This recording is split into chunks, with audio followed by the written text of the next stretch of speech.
I think tonight is going to be a good night.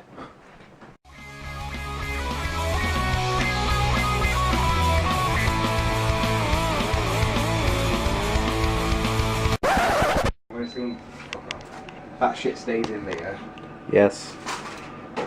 I'm guessing that you just stab. Yeah, I'm gonna try and get wings and pizzas. The wings might go in microwave. You need to read instructions. There's not many wings in that. For a big box.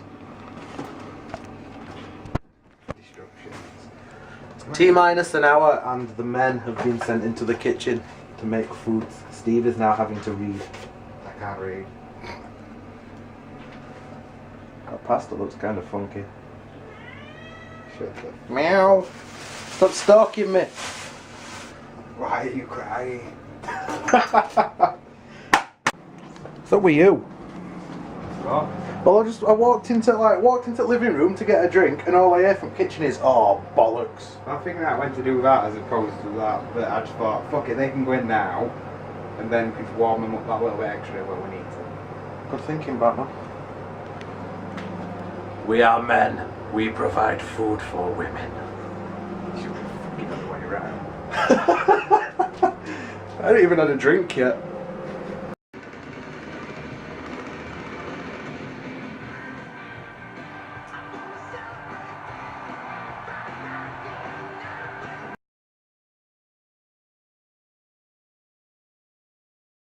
And yeah, that's kind of all there is. Well, I know what I said. I know I said I was going to try and like film a hell of a lot during Wrestlemania, and that I wanted to do kind of like running commentary and predictions and analysis, and I didn't do any of that. The truth is, it's just because I turned into fanboy mode and just concentrated on watching the show rather than like analysing it step by step and reviewing it, and I kind of forgot to film at that point. And I mean, I actually missed the end of Taker versus Brock, so I missed the ending of the streak because my body decided to hate me, and I ended up back over here being ill for like 15 minutes. I also missed like the whole of the Divas Invitational except for the last 30 seconds, so just as AJ got the submission move locked in, that's when I walked back through the door at Steve and Jackie's. So like in a lot of ways, last night were a bit of a fail, at least in terms of what I intended to do with this vlog, but I think we can all agree that last night were a pretty damn good night in terms of what were on that show.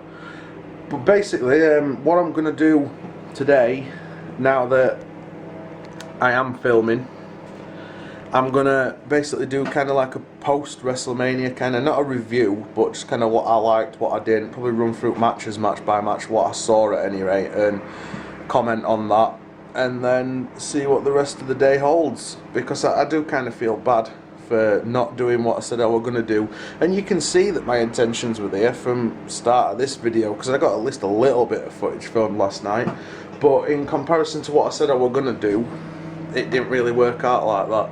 But hopefully this will kind of make up for that, and next time I swear I will do what I said. And I know I said that months ago when I told you I was going to start doing these videos regularly, and then I left it 3 months before doing another one, but I've kind of kept up on my promise with that this time around, haven't I? Nearly a vlog a day, not quite daily vlogs, but not far off, so I think I'm getting there. Hopefully I'm earning your trust. But yeah, I will grab something to eat because I'm starving, and then I'm going to get on with sort of like my WrestleMania review, though I just said I don't want to call it one of them. Ignore me, I'm hungry. I'll see you in a minute. Alright, I know I said I'd see you in a minute, and for you it's been like a second, but it's been like several hours for me before I've got round to filming this. But we'll not talk about the passage of time, because that's the beauty of editing these things. So yeah, told you I'd give me thoughts on what I saw last night, and I'm going to do it. I'm not going to say that my opinions are going to be popular, and you're probably going to disagree with quite a few of them, but, you know, they're opinions, and they're mine, so if you don't like it, you can leave comments below, either just telling me that you don't agree, or slagging me off, whatever. But this is kind of what I thought about last night's show. Now that opening segment, I have seen so many people on the internet talking about how great that was. Now, we must have been watching something completely different, because that were the most... it were just dreadful.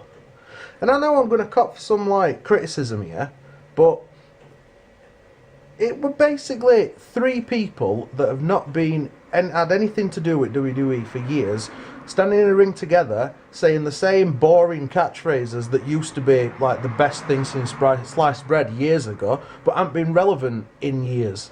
And what drives me mental is that they picked Hulk Hogan to be like the host of Wrestlemania, and this is a guy that's been working for TNA for like 3 years. And then its contract ends with them, and suddenly is invited to host WrestleMania, and it's as if them years never happened because he is just a WWE product, and that's that. And then Stone Cold's music hit, and that little kid inside him is like, oh, shit's gonna get real now. Stone Cold comes down to ring, and you think he's gonna open a can of whoop-ass on Hogan, and then he doesn't. And I can't have been the only one that sat there just crying out for him to grab Hogan, kick him in the stomach and hit a Stone Cold Stunner. I mean, the little kid inside of me needed that to happen, and it didn't. All Stone Cold did in that opening segment would prove that Texas rattlesnakes turned into Texas fluffy poodle. And then Rock's music hit, and he comes out and spends more time just flapping his arms around on that stage than Shield versus Kane and New Age Outlaws got for their match. But I'll get to that in a bit. And then he still comes straight into the ring and says, finally, The Rock is back at WrestleMania. You were there a year ago, Rock. You know, I'm sorry, Rocky, but if, you know, you're saying finally you're back after only 365 days.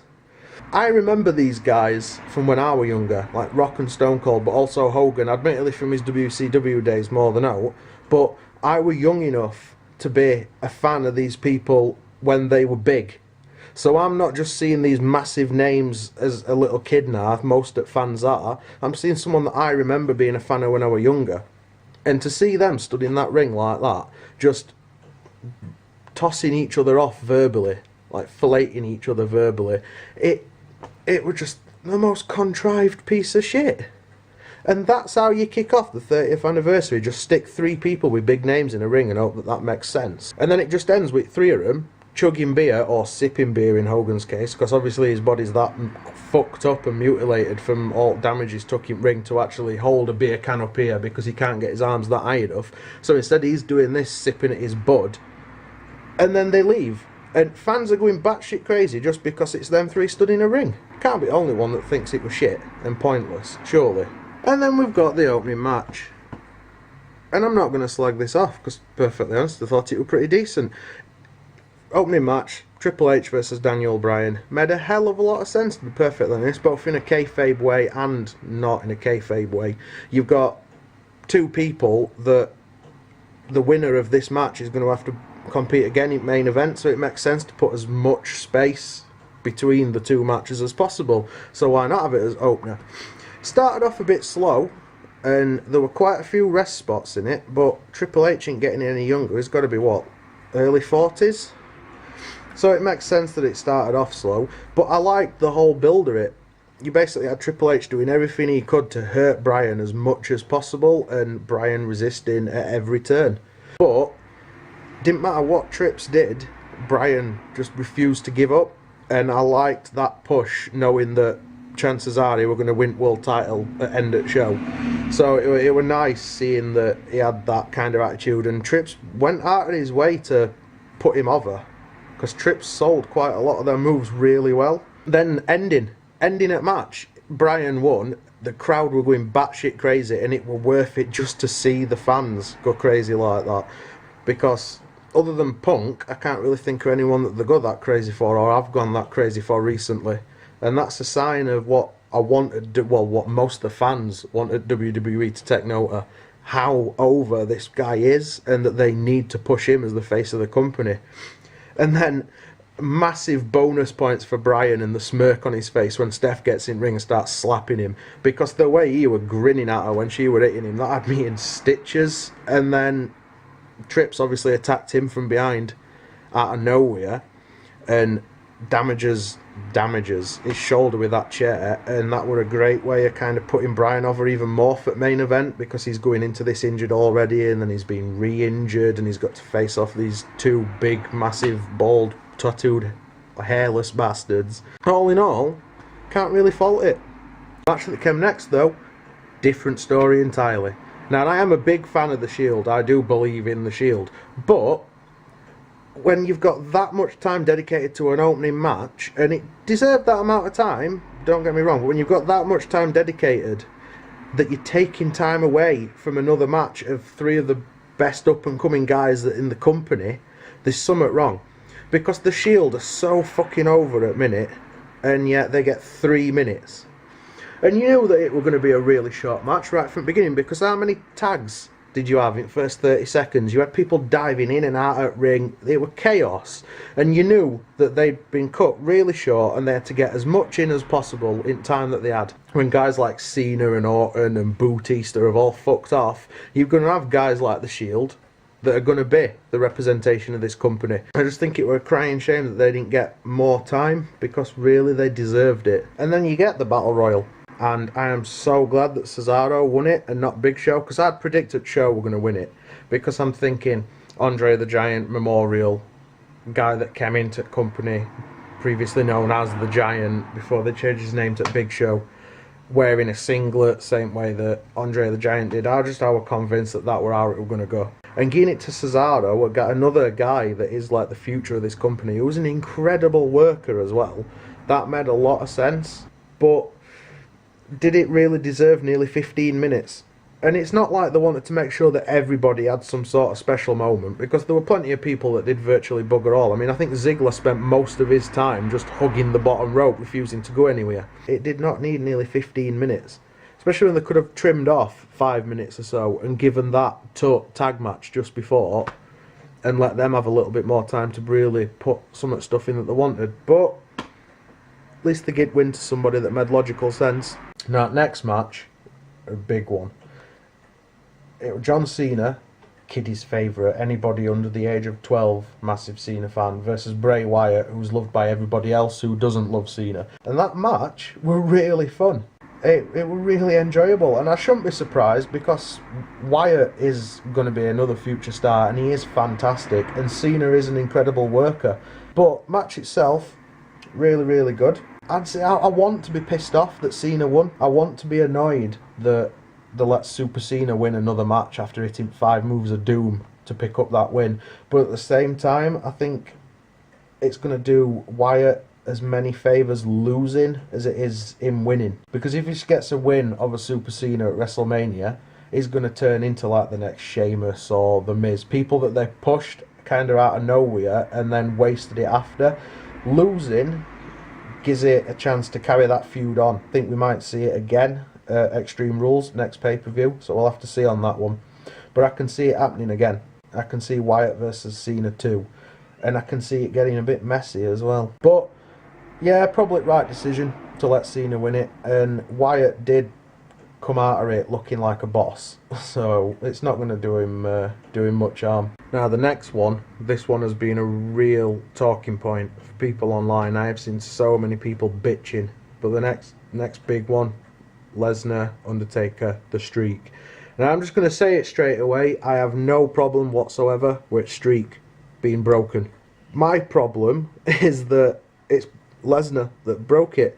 But that's more because I just can't stand Brock Lesnar. He's just a musclehead. He's a meathead. That's all he is. And I know he's a legit fighter. I've heard that argument. I've read it today by someone that I talked to quite a lot online. That he is a legit fighter. He was a UFC world champion. But that makes no difference to the fact that he just gets on me tits. I can't stand him. It's like Danny made me laugh last night. He says if you look at muscles like on his shoulders going up to his neck, it looks like a skinny person is trying to escape from his body. And I couldn't look at him without laughing after she said that, because it's true.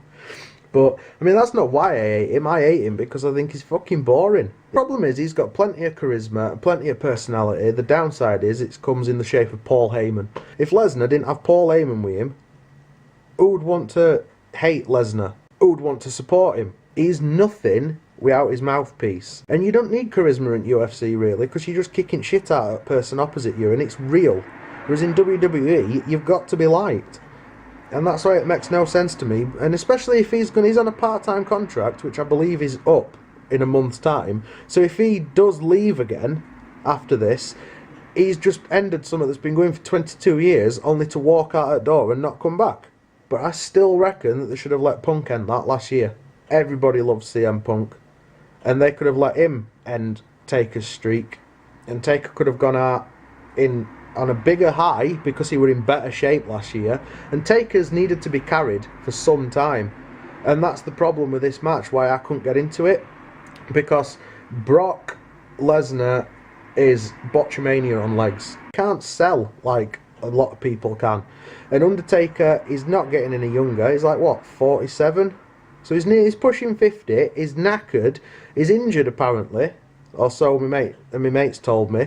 He's picked up possible concussion and a neck injury, so even if it weren't going to be his last match, which it probably will be, but even if it weren't, he can't do anything now until next year because of his injuries. And he needs to be carried. So many rest spots in that match, and there were points where like Brock weren't even sure if it were real or just a rest spot, because he's just looking at Undertaker, and you can see that dumb fucking puzzled expression on his face where he don't know what's going on. Which is pretty much every Lesnar match, to be perfectly honest, because that's what his face looks like.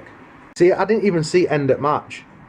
My body decided it hated me, and I had to come back over here and be ill for like 15-20 minutes.